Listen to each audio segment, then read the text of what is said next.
ब्रह्म परमात्मा समस्त जगत आडंबर बन के बीच बैठा है और सबसे निर्लेप है, सदैव अपने आप में ही स्थित है। उसे कोटि कोटि प्रणाम। उस परमात्मा प्राप्ति के लिए हम सब भाग्यवान हैं कि ईश्वर ने हम सब पर कृपा की है। परमात्मा की इसी कृपा के कारण आगे हम पुरुषार्थ भी कर रहे हैं, तो वो पुरुषार्थ पूर्ण हो जाए, सफल हो जाए और इसी शरीर से हमें पूर्णता की अनुभूति हो जाए, अपने आत्मस्वरूप की दृढ़ स्थिति हो जाए। इसके लिए पुरुषार्थ का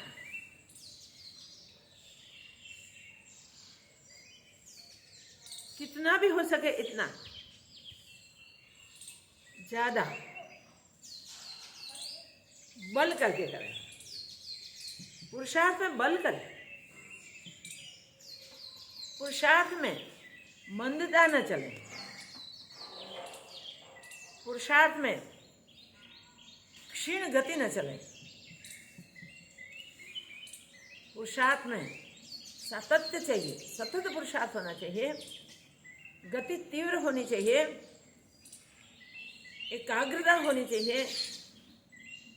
साथ साथ जब तक स्वरूप को नहीं जाना तब तक उस पूर्ण ब्रह्म परमात्मा जो अपना ही आपा है उसके शरणागत बन के हमें रहना चाहिए। ऐसे तो जीव शिव ही है,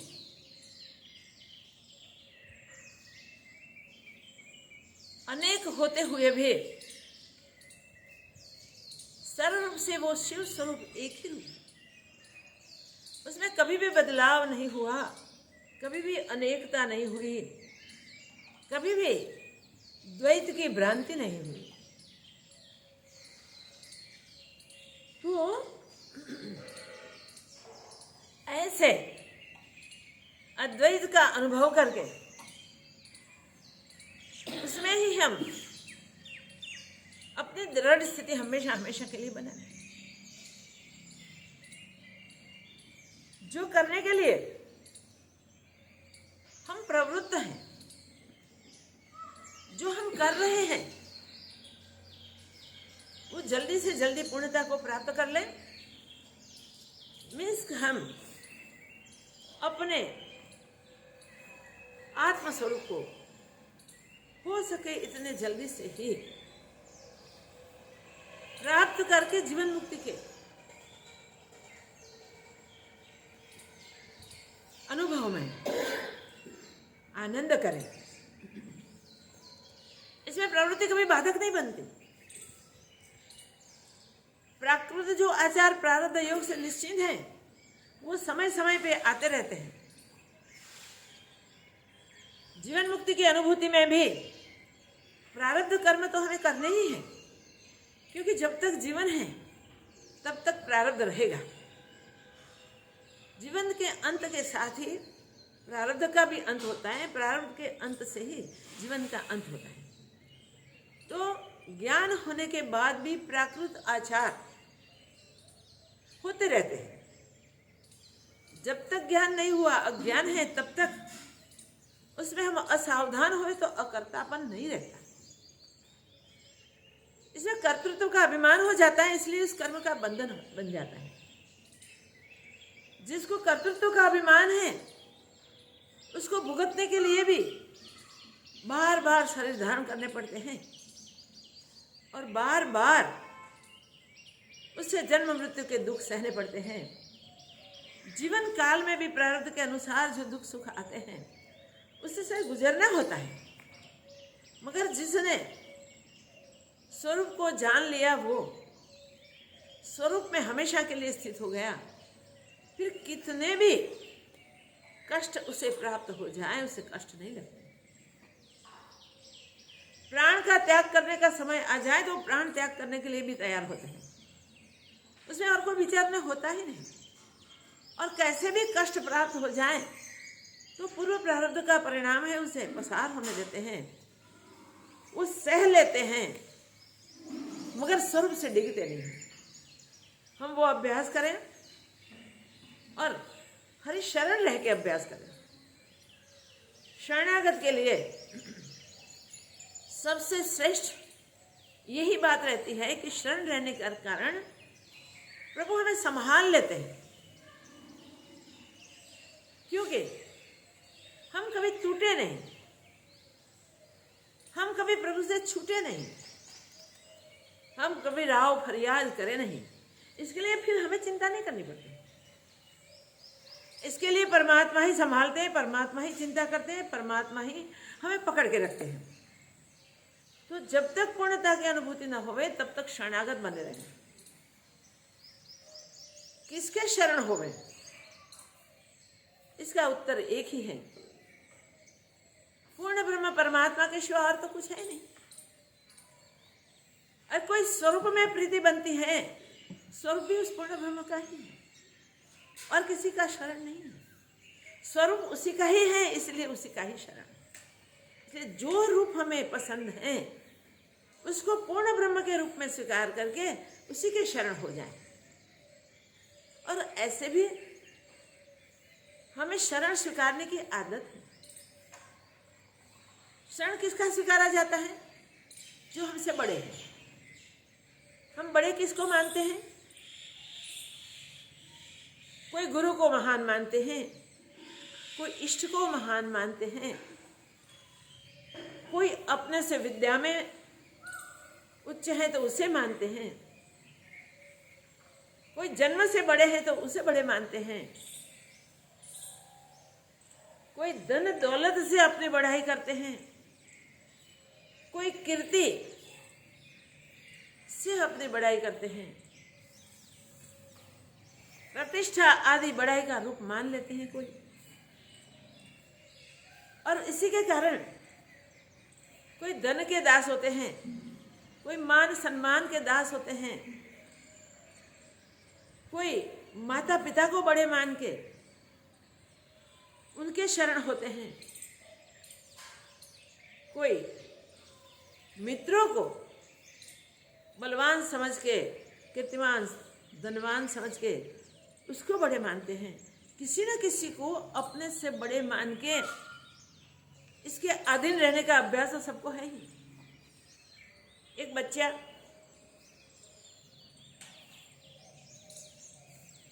अपने माँ को बड़े मानते हैं, माँ को बड़े मानते हैं बच्चे, तो कहते हैं कभी कोई संकट आ जाए तो माँ की गोद में जाके छिप जाते हैं।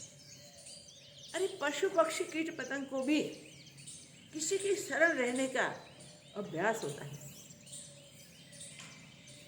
कोई चिड़िया को डर लग जाए, वो चिड़िया अपनी माँ, अपने पिता, अपने समुदाय के आश्रय चले जाते हैं, उसके बीच चले जाते हैं। छोटे छोटे पशु पक्षी भी इस प्रकार आश्रय ढूंढते रहते हैं।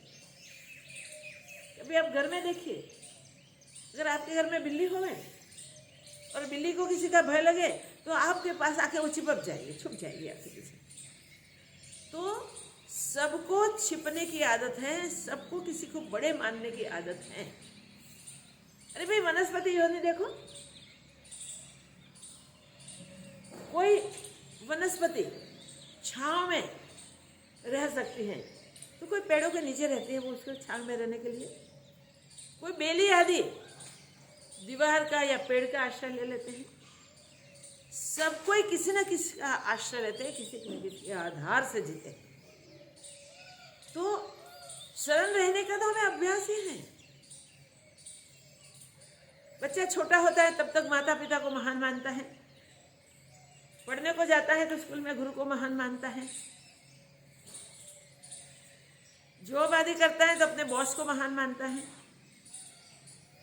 बाहर व्यवहार में कभी लाभ यानी में फंसते हैं तो वहां कोई बचाने वाला मिल जाए उसको महान मानते हैं।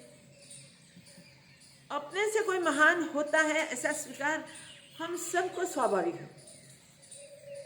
तो भाई महापुरुष कहते हैं कि जो सर्वोपरि है, जिसका शरण लेने से, जिसको सर्वोत्तम और सबसे महान मानने से अगर हमारा पूरा सुरक्षा हो सकता है, हम पूर्ण रूप से रक्षित हो सकते हैं, तो हम उसका शरण क्यों न स्वीकारें? वो है परमात्मा। परमात्मा का शरण स्वीकारना और निश्चिंत हो जाना जीवन में, फिर कोई चिंता नहीं। जैसे बच्चा माँ का शरण स्वीकार के फिर कोई चिंता नहीं करता, शिष्य गुरु का शरण स्वीकार के फिर कोई चिंता नहीं करता। तो इस प्रकार हम पूर्ण ब्रह्म परमात्मा का शरण स्वीकार लें और निश्चिंत हो जाए। किसके लिए? तो भवरोग से। प्रभु को एक बार जीवन सौंप दिया और प्रभु को पसंद है वैसे ही जीना स्वीकार कर लिया और सदैव प्रभु प्रीत्यार्थ ही हमारा व्यवहार होता रहे। हम सदैव सावधान इसके लिए रहे कि हम जो करने से भगवान प्रसन्न होंगे। तो इस प्रकार के हमारे जीवन से, इस प्रकार के हमारे व्यवहार से हमारी चिंता परमात्मा को ही करनी पड़ती है। परमात्मा ही हमें संभालते रहते हैं, जो सर्वोपरि है, सर्वोत्तम है, सर्वश्रेष्ठ है, जो आदि अंत मध्य से रहित है, जो अज अविनाशी है, जिनको न जन्म है न मृत्यु है, जिनको कालादिक का कोई स्पर्श नहीं, जो नित्य निरंतर है। उस पूर्ण ब्रह्म का शरण जिसने भी स्वीकार किया वो हो गया पूर्ण ब्रह्म।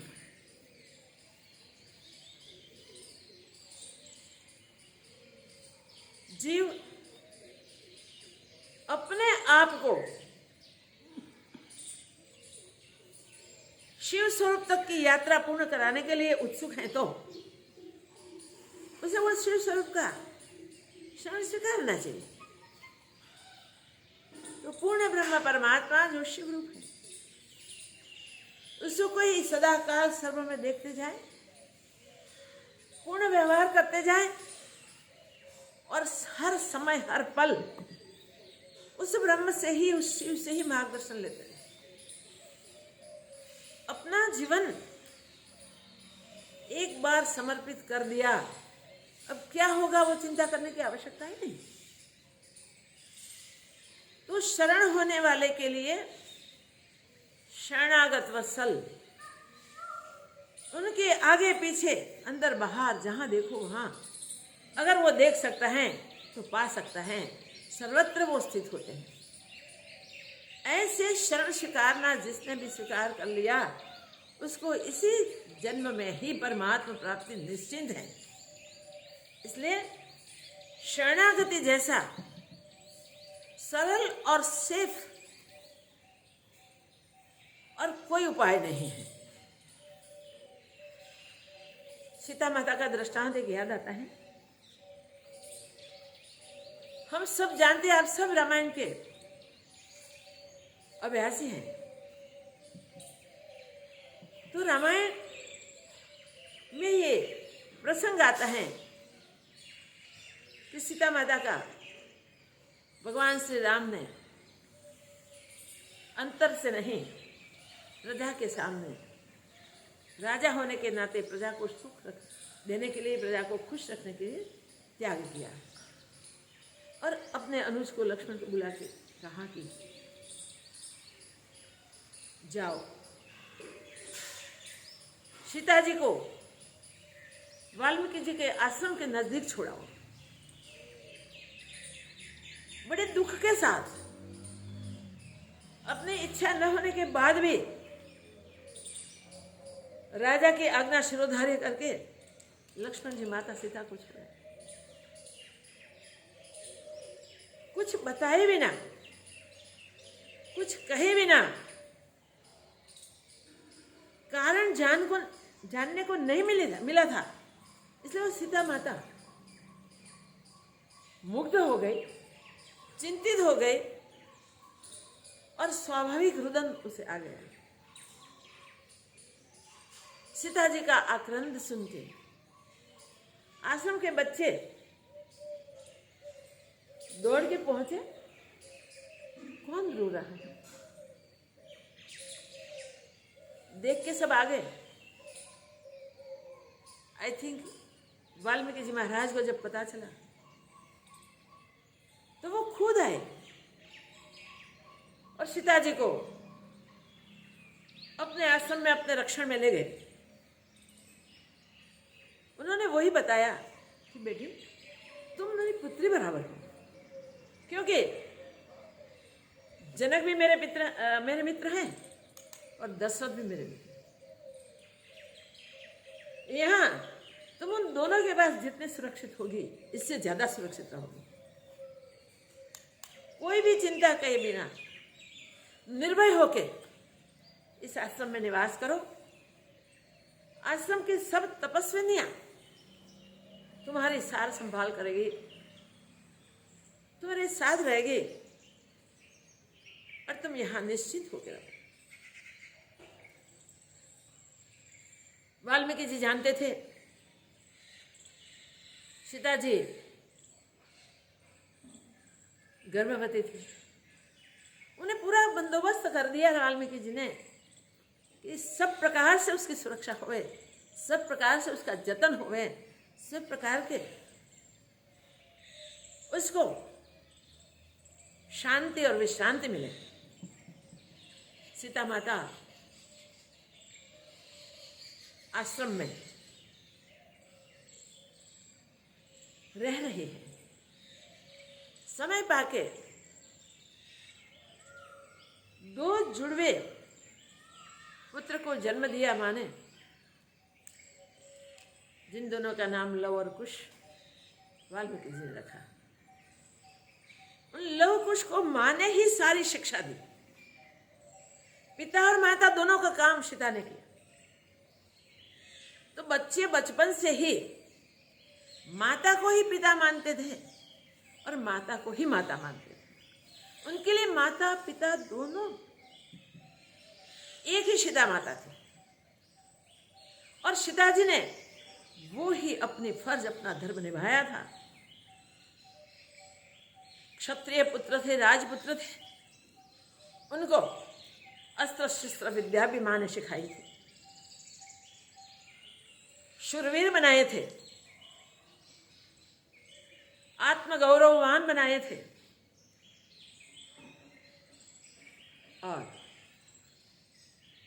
सर्व प्रकार से सर्वोत्कृष्ट और सर्व विद्याओं से संपन्न बनाए थे। वो दोनों भाई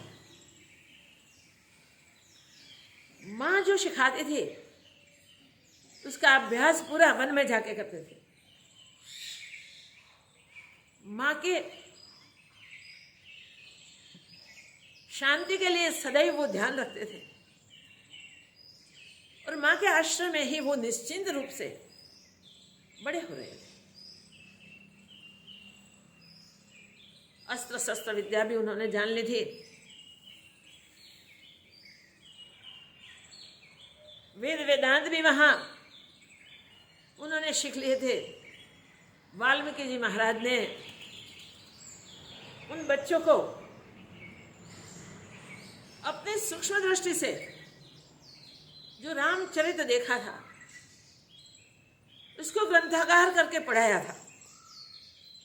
बच्चे बहुत अच्छे से उसका गान करते थे। एक बार जंगल में एक अश्व को देखा।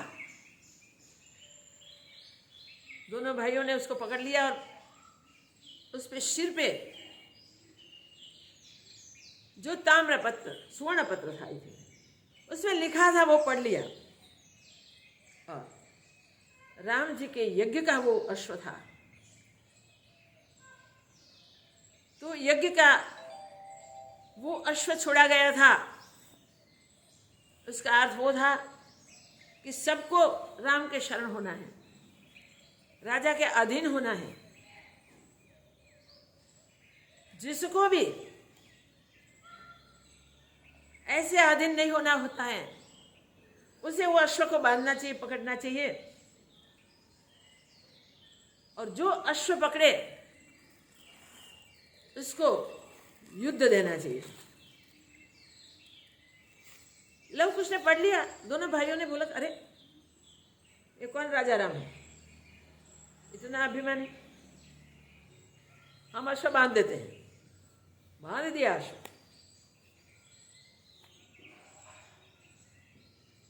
और युद्ध का समय हो गया, सैन्य तो साथ में था अश्व के। तब माता को गुरु के रूप में, ईश्वर के रूप में स्मरण करके दोनों भाइयों ने युद्ध खेल लिया। जिस युद्ध में महान योद्धा थे,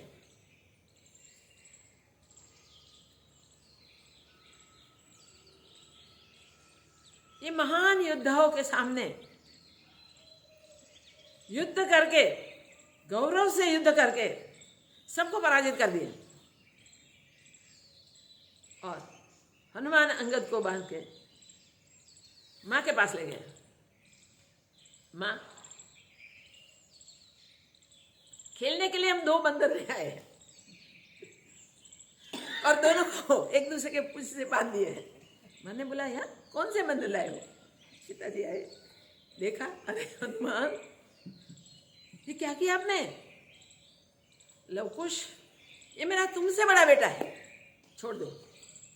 तुरंत कोई दलील के बिना छोड़ दिया। जिसने माँ का आश्रय लिया, गुरु के रूप में, ईश्वर के रूप में माँ को स्वीकार किया, वो लवकुश इतने बलवान, इतने सामर्थ्यवान। और जब यज्ञ में जाने का समय हुआ, वाल्मीकि जी लेके गए, यहां से कह के समझा के लेके गए थे कि बेटा अगर तुम्हारा कोई पूछ परछ करे, कोई पूछे कि तुम कौन हो, कहां से आए हो, तो इतना ही बताना कि हम ऋषि पुत्र हैं, और वहां जाके सब प्रजाजनों को तुम्हें रामायण सुनानी है। राम दरबार में दोनों भाई को लेके ही ऋषि गए हुए थे, वहां उन्होंने रामायण सुनाई। सब आश्चर्य मुग्ध हो गए, पूरा रामचरित्र। राम जी समझ गए, उनको हुआ कि ऋषि ये दोनों संतानों के साथ सीता जी को भी लेके आए होंगे। अंत में ऋषिश्वर को प्रणाम करके कहा, अगर सीता जी को आप ले आए हैं तो कल सभा में ले आना, वो अपनी पवित्रता प्रमाणित करे। देखिए क्या क्या कितना कितना हो रहा है। वो पवित्रता प्रमाणित करने के लिए सीता जी को कुछ कहने की जरूरत ही नहीं थी। सभा मध्य जाके ये महान ऋषि ने, वाल्मीकि जी ने बोला कि मैंने हजारों वर्ष तप किया है, इस तप का फल मुझे तब मिले। सीता जी पूर्ण पवित्र है। सीता जी के लिए उन्होंने बहुत बहुत बताया, फिर भी प्रजा प्रजा ही होती है। तो क्या हुआ हम सब जानते हैं। ऐसी गौरवशाली माता जिसने अपने पुत्रों को पूर्णता दे रखी थी, उसको अपने पिता को सौंप के वो मां अपने आप में समा गई। ये पुत्र इतने महान कि सारे प्रजाजन को मंत्रमुग्ध कर गए। राम के सैन्य को हरा दिया। जहां भरत, शत्रुघ्न, लक्ष्मण, वीर योद्धा सब शामिल थे, वहां सब हार गए। सबको अनायास स्वीकृति हो गई कि जो शरण है उसमें क्या बल होता है। शरणागत के लिए निश्चिंतता होती है। ये मां के शरण रहे हुए, मां को गुरु पितु और परमात्मा मानने वाले पूर्ण स्वरूप में स्थित इतने छोटे बच्चे शरणागत की क्या स्थिति होती है वो साबित कर रहे हैं। ऐसे कई शरणागतों के दृष्टांत हमारे पास हैं। सुग्रीव ने भगवान का शरण स्वीकार किया, राम जी का। क्या हुआ? वाली से डर के भाग गया था। जहां वाली पहुंच नहीं सकता था वहां छिप गया था। राम और लक्ष्मण सीता जी की खोज करते करते उस पर्वत से नजदीक पहुंचे तो डर से भागा था, छिपा था। इसलिए हनुमान जी को कहता है कि हनुमान जी, लगता है कि वाली ने कोई शूरवीर भेजे हमको मारने के लिए। जाओ, खबर करो, पूछो और क्या है देखो। हमें सावधान होना होगा क्योंकि लगते हैं धनुषधारी दो बहुत बलवान होंगे। मगर ब्राह्मण वेश लेके जाओ। ब्राह्मण वेश लेके हनुमान जी गए। राम लक्ष्मण का परिचय पाया। भगवान का दास भगवान को न पहचान तो हो ही नहीं सकी। सीता की खोज के लिए निकले हुए प्रभु को मदद करना अपना कर्तव्य था उसका। भगवान को कहता है कि प्रभु, राम काज के लिए ही हनुमान है। ये विकट रास्ता है, यहां से आप पैदल चल के नहीं पहुंच पाएंगे। चलो बैठ जाओ कंधों पे। राम और लक्ष्मण को दोनों कंधों पे बिठा के चलो। वहां सुग्रीव को मैसेज मिल गया। सुग्रीव ने बोला था कि मुझे संकेत दे देना अगर कोई दुश्मन है, हम तैयारी में हैं। तो राम लक्ष्मण को कंधों पे बिठाकर संकेत कर दिया कि नहीं, तू मेरे रक्षक है जिसको मैं लेके आ रहा हूं। सुग्रीव शांत हुआ। राम लक्ष्मण पहुंचे वहां। हनुमान जी महाराज ने प्रभु का परिचय करवाया। सुग्रीव उसी समय शरण हो गया। सारी बात सुन के भगवान ने बोल दिया, शरणागत का रक्षण करना हमारा धर्म है। देखिए, अपने कार्य को छोड़ के शरणागत के रक्षण के लिए प्रभु क्या करते हैं। शरण जाने वाले को कैसे संभालते हैं। हम सब जानते हैं कि वाली को मार के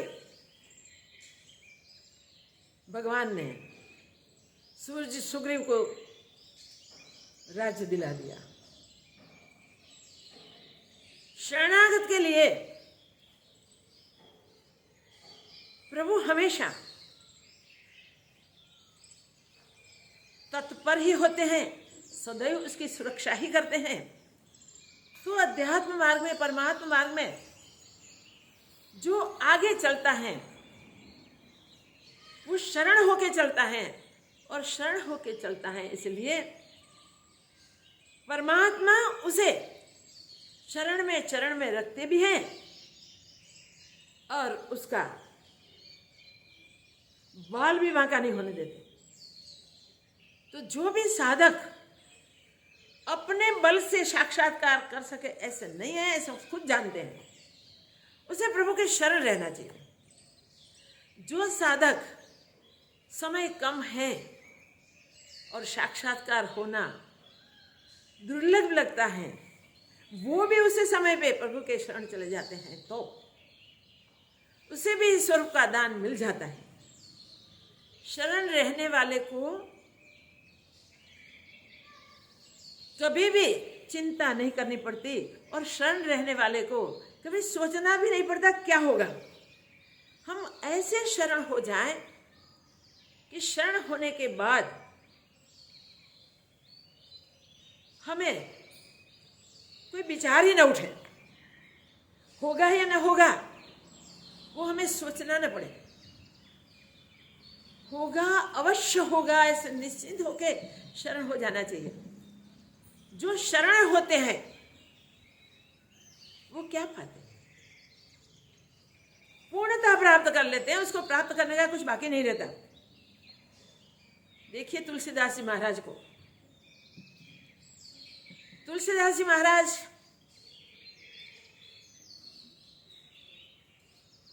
प्रभु का भजन निरंतर करते थे,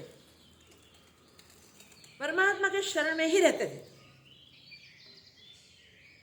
मगर परमात्मा की प्राप्ति के लिए इतने उत्सुक थे, उनको होता कब मिलेंगे प्रभु, कब मिलेंगे प्रभु, कब मिलेंगे। नित्य क्रम से वो सुबह अर्ली मॉर्निंग उठ के भगवान का ध्यान भजन करते थे, पूरे दिन इसमें ही व्यतीत करते थे। वहां के समय में तो सुबह उठ के जंगल में ही जाना होता था। जो जल अपने लिए ले जाते थे उसमें से जो बच जाता था वो जल एक बद्री का पेड़ था, उसके मूल में डाल देते थे। सहज ही डालते थे, रोज का क्रम था। वो बद्री के पेड़ में एक भूत रहता था, एक पिशाच रहता था। उसको वो जल मिलता था, वो तृप्त होता था। एक बार उसको हुआ कि रोज मुझे जल देता है, रोज पिलाता है, तो मैं उसको कुछ मदद करूं। वो पिशाच सामने एक दिन आ गया और बोला, महाराज मैं आपकी कोई मदद करूं, आपको कोई कार्य करूं? तो दास ने पूछा, मेरे तो कोई काम है ही नहीं। अरे कुछ तो होगा, बताओ कुछ, मैं करने के लिए तैयार हूं। हाँ मेरा एक काम है, मुझे भगवान से मिला दे, मेरे प्रभु से साक्षात्कार करा दे, मुझे प्रभु से जोड़ दे। अरे बोला, महाराज किसके पास आपने मांगा? मैं भगवान को कहाँ जानता हूं, मैं तो पिशाच हूं। मगर एक बात मेरी स्मृति में है, भगवान को प्राप्त करने के लिए मैं युक्ति बता सकता हूं। बोले हाँ ठीक है बता दे। बोले कि यहाँ से इतने मील दूर, कुछ मील दूर राम कथा हमेशा होती है। वहाँ एक वृद्ध, एक बूढ़े पुरुष के रूप में हनुमान जी महाराज सबसे पहले आते हैं। कथा में बैठते हैं, कथा एकाग्रता से सुनते हैं, गदगद होके तन्मय होके सुनते हैं, और कथा पूर्ण होते जब सब चले जाएं तब वो लास्ट प्रणाम करके जाते हैं। उनके पैर पकड़ लो,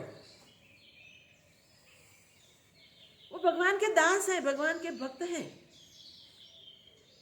हो सके वो तुमको भगवान से मिला दे। तुलसीदास प्रसन्न हो गए। परमात्मा के शरण थे, परमात्मा के दर्शन करने थे, मगर मन में था कोई मुझे दर्शन करा दे, कोई मुझे परमात्मा से मिला दे।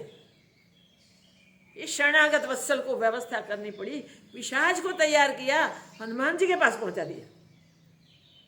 हनुमान जी के जाके उन्होंने चरण पकड़ लिए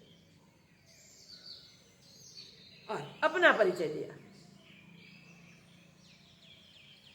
प्रभु के दर्शन के लिए मैं उत्सुक हूं, मेरी एक ही जीवन की आकांक्षा है, मुझे कि प्रभु के दर्शन हो जाए।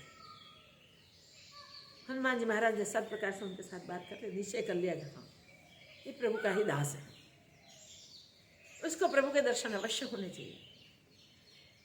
उन्होंने बोला अच्छा एक काम करो, मैं मंत्र देता हूँ, चित्रकूट में जाके वहाँ बैठ के उसका अनुष्ठान करो, तुमको भगवान के दर्शन हो जाएंगे, दर्शन कर लेना। तुलसीदास कहते हैं हाँ, दर्शन ही मेरी अभिलाषा है, अवश्य। ऐसे करके उन्होंने अनुष्ठान शुरू कर दिया। एक बार 2 गौर और श्याम वर्ण के कुमार धनुष्य बाण सहित उनके आगे से निकल गए। तुलसीदास का ध्यान ही नहीं रहा, क्योंकि तुलसीदास सदा राम रटन में ही रत थे।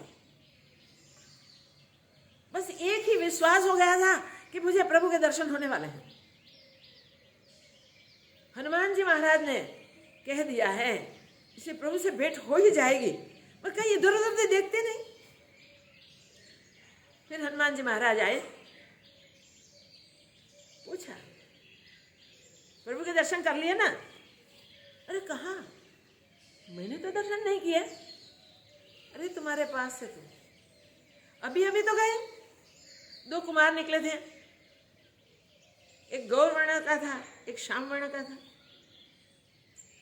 धनुष बाण धारण किए हुए थे, और उसका ऐसा अनुपम रूप था कि कोई भी पहचान सके, और दृष्टि वाला तो पहचान ही सके। जिसको पाना है राम को, वो राम को ना पावे, वह कैसा हो सकता? राम को पाने के लिए इतनी तपस्या कर रहे हो, इतने आतुर हो, इतना सुंदर अनुष्ठान कर रहे हो, और राम आपके पास से गए और आपने राम को नहीं देखा। तुलसीदास निराश हो गए। हनुमान जी तो निराश को निराश कैसे देख सके? तुरंत बोले चिंता मत कीजिए, अनुष्ठान करते रहिए, ऐसा कोई समय आ जाएगा फिर से आपको प्रभु के दर्शन हो जाएंगे, फिर से आपके प्रभु से मुलाकात हो जाएगी, प्रभु से मिलन हो जाएगा, आपकी जन्मों की आकांक्षा पूर्ण हो जाएगी। ऐसा प्रॉमिस मिल गया। अब तो क्या चिंता? तुलसीदास और बल करके अनुष्ठान कर रहे हैं। हम सबको पता है तुलसीदास चित्रकूट के घाट पे बैठे बैठे कर रहे थे चंदन घिसने का काम। चंदन घिस रहे थे, बस एक ही रण था, प्रभु कब मिले, कब मिले, कब मिले, कब मिले।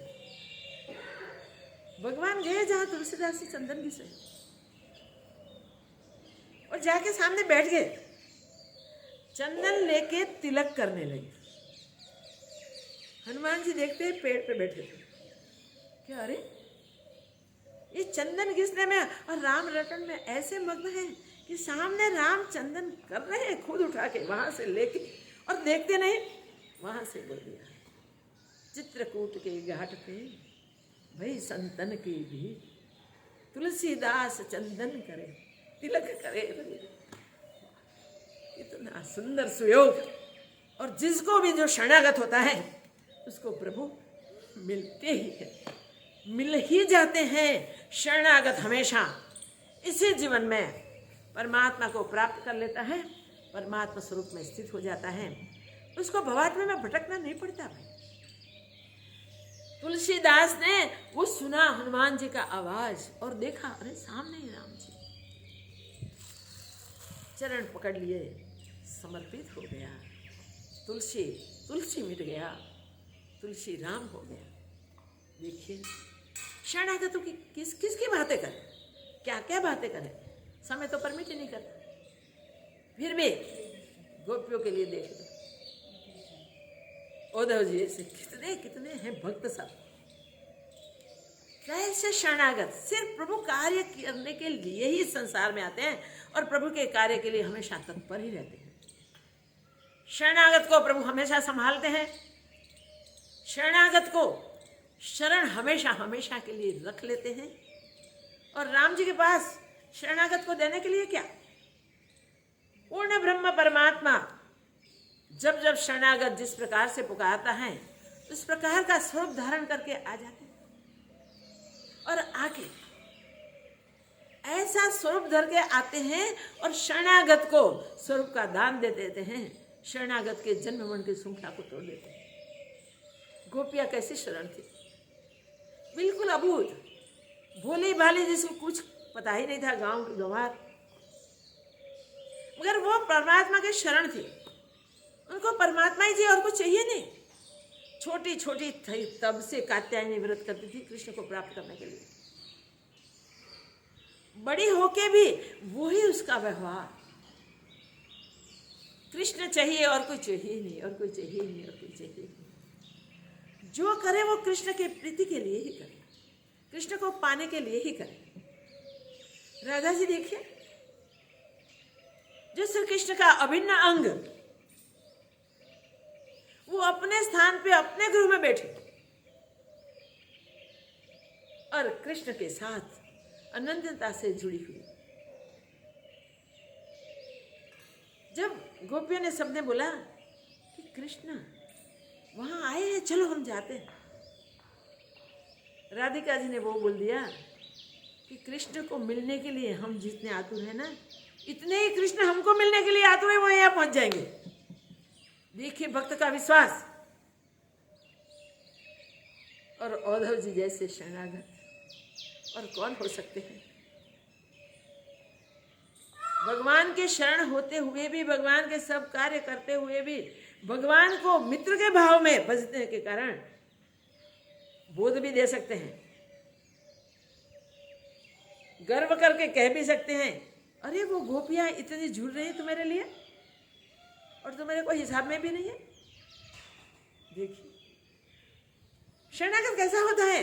भगवान को अपना मानने वाला, अभिन्न समझने वाला, फिर भी उसकी आज्ञा में रहने वाला, अपने जीवन के सारे कार्य भगवान की आज्ञा में रहकर करते हैं। गोपियां से शिक्षा दिलानी थी उद्धव जी को, प्रभु को, और उद्धव से शिक्षा दिलानी थी गोपियों। मगर गोपियां तो पूर्ण भगवत रूपा ही थी, कृष्ण रूपा ही थी, उसको कोई शिक्षा की आवश्यकता नहीं थी। गोपियों का रंग शरणागति का चढ़ गया उद्धव को, और उद्धव का गर्व अभिमान ज्ञान का उतर गया। भगवान के ने एक साथ दोनों प्रकार के शरणागत को उतार दिया। भगवान सर्व प्रकार के शरणागत को उतार सकते हैं। अरे शत्रु बन के जो भगवान को पकड़ लगते हैं, वो भी एक प्रकार के शरणागत, उसको पता नहीं होता हम शरण हैं उसे, बस उसी को ही देखते हैं, उसी को ही मारना है, उसी को ही मारना है, उसी से युद्ध, उसी से लड़ाई। तो शत्रु भाव से आके भगवान उसको उबार लेते हैं, अपना स्वरूप का दान दे देते हैं। दिखता नहीं वो शरणागत है, मगर वो शरणागत ही है। रात दिन प्रभु का ही ध्यान वो करता है, कब मेरे सामने आ जाए और कब मैं मार दूं। अजर अमर अविनाशी पूर्ण ब्रह्म को मारने की भी भावना करने वाला अमर हो जाता है। ये शरणागत वत्सल का काम है। हम अगर अपने बल से अपने अद्वितीय ब्रह्म को, अपने निज स्वरूप को न पहचान सके तो हम परमात्मा के शरण हो जाए, वो ही ब्रह्म स्वरूप के शरण हो जाए। हे प्रभु, पाना तो तुम्हें ही है और अनन्यता से रहना है, अभिन्न हो जाना है। अब कोई शरीर में जाना नहीं है, मगर हम नहीं जानते हम कैसे शरण रह सके, हम नहीं जानते कैसे आपको पा सके, मगर आप तो जानते हैं ना कि हमको कैसे शरण रख सके। आप हमें शरण में रख लेना और जन्मों की हमारी जो आकांक्षा है उसे पूर्ण कर देना। देखिए क्या कितनी बड़ी बात होती है,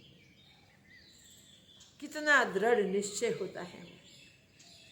शरणागत का ऐसा दृढ़ निश्चय होना चाहिए, और ऐसा निश्चय करके जो शरण हो जाता है, जिस प्रकार से प्रभु को प्राप्त करना चाहता है उसी प्रकार से प्रभु प्राप्त होता है। चाहे सखा के रूप में, चाहे बंधु के रूप में, चाहे पति के रूप में, चाहे इष्ट के रूप में, देखिए कैसे भी रूप में स्वीकार करके उनके शरण हो जाना है। आपके माने रूप से आपको मिल जाएगा और आपको अपने भीतर अपने उर में संभालेगा, अपने स्वरूप का दान देगा, तो हम शरणागत बन जाए। भाई, हमारा निश्चय है कि इसी जन्म में ही हमें पूर्ण स्वरूप की प्राप्ति करनी है, परमात्मा स्वरूप की प्राप्ति करनी है, परमात्मा का हो जाना है। देखिए, ईश्वर प्राप्ति कितनी आसान है, परमात्मा प्राप्ति कितनी सरल है, कितनी सहज है। कुछ नहीं करना, हाथ खड़े कर देना। हम कुछ नहीं जानते, हम कुछ नहीं समझते, हम कुछ नहीं कर सकते, हम तो तेरे शरण पड़े, बस संभालो। एक ही ध्यान रखना है, हम जो करते हैं मन से, वाणी से, व्यवहार से, इंद्रियों से जो करें, इससे प्रभु प्रसन्न रहना चाहिए। हमारे व्यवहार में परमात्मा को प्रसन्न रखने का भाव बनाए रखना एक ही कर्तव्य, और कुछ नहीं। कब प्रभु प्रसन्न हो जाए, कब प्रभु प्रसन्न हो जाए, कब प्रभु मिल जाए, कब प्रभु मिल जाए।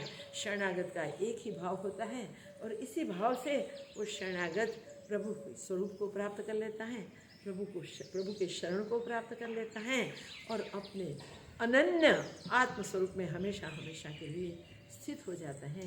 उसकी जन्मों की श्रृंखला टूट जाती है। इस उपाय को स्वीकार करके हम अभ्यास करें, अपने बल के अनुसार, अपने सामर्थ्य के अनुसार, अपनी समझ के अनुसार, मगर निश्चय एक रखें कि इसी जन्म में हमें पूर्णता को प्राप्त करनी है। अब दोबारा शरीर में जाना नहीं है। भगवान ऐसी ही कृपा करेंगे, फिर कोई शरीर में जाना नहीं पड़ेगा, सबका कल्याण हो जाएगा, सबको सच्ची विश्रांति, सच्ची शांति मिल जाएगी। जय हो, मंगल हो। ओम त्र्यंबकं यजामहे सुगन्धिं पुष्टिवर्धनम् उर्वारुकमिव बन्धनान् मृत्युर्मुक्षीयमामृतात्। ओम त्र्यंबकं यजामहे सुगन्धिं पुष्टिवर्धनम् उर्वारुकमिव बन्धनान् मृत्युर्मुक्षीयमामृतात्। ओम त्र्यंबकं यजामहे सुगन्धिं पुष्टिवर्धनम् उर्वारुकमिव बन्धनान् मृत्युर्मुक्षीयमामृतात्। ओम त्र्यंबकं यजामहे सुगन्धिं पुष्टिवर्धनम् उर्वारुकमिव बन्धनान् मृत्युर्मुक्षीयमामृतात्। ओम त्र्यंबकं यजामहे सुगन्धिं पुष्टिवर्धनम् उर्वारुकमिव बन्धनान् मृत्युर्मुक्षीयमामृतात्। ओम त्र्यंबकं यजामहे सुगन्धिं पुष्टिवर्धनम् उर्वारुकमिव बन्धनान् मृत्युर्मुक्षीयमामृतात्। ओम त्र्यंबकं यजामहे सुगन्धिं पुष्टिवर्धनम् उर्वारुकमिव बन्धनान् मृत्युर्मुक्षीयमामृतात्। ओम त्र्यंबकं यजामहे सुगन्धिं पुष्टिवर्धनम् उर्वारुकमिव बन्धनान् मृत्युर्मुक्षीयमामृतात्। ओम त्र्यंबकं यजामहे सुगन्धिं पुष्टिवर्धनम् उर्वारुकमिव बन्धनान् मृत्युर्मुक्षीयमामृतात्। ओम त्र्यंबकं यजामहे सुगन्धिं पुष्टिवर्धनम् उर्वारुकमिव बन्धनान् मृत्युर्मुक्षीयमामृतात्। त्र्यंबकं यजामहे सुगन्धिं पुष्टिवर्धनम् उर्वारुकमिव बन्धनान् मृत्युर्मुक्षीयमामृतात्। त्र्यंबकं यजामहे सुगन्धिं पुष्टिवर्धनम् उर्वारुकमिव बन्धनान् मृत्युर्मुक्षीयमामृतात्। ओम त्र्यंबकं यजामहे सुगन्धिं पुष्टिवर्धनम् उर्वारुकमिव बन्धनान् मृत्युर्मुक्षीयमामृतात्। ओम त्र्यंबकं यजामहे सुगन्धिं पुष्टिवर्धनम् उर्वारुकमिव बन्धनान् मृत्युर्मुक्षीयमामृतात्। ओम त्र्यंबकं यजामहे सुगन्धिं पुष्टिवर्धनम् उर्वारुकमिव बन्धनान् मृत्युर्मुक्षीयमामृतात्। ओम त्र्यंबकं यजामहे सुगन्धिं पुष्टिवर्धनम् उर्वारुकमिव बन्धनान् मृत्युर्मुक्षीयमामृतात्। ओम त्र्यंबकं यजामहे सुगन्धिं पुष्टिवर्धनम् उर्वारुकमिव बन्धनान् मृत्युर्मुक्षीयमामृतात्।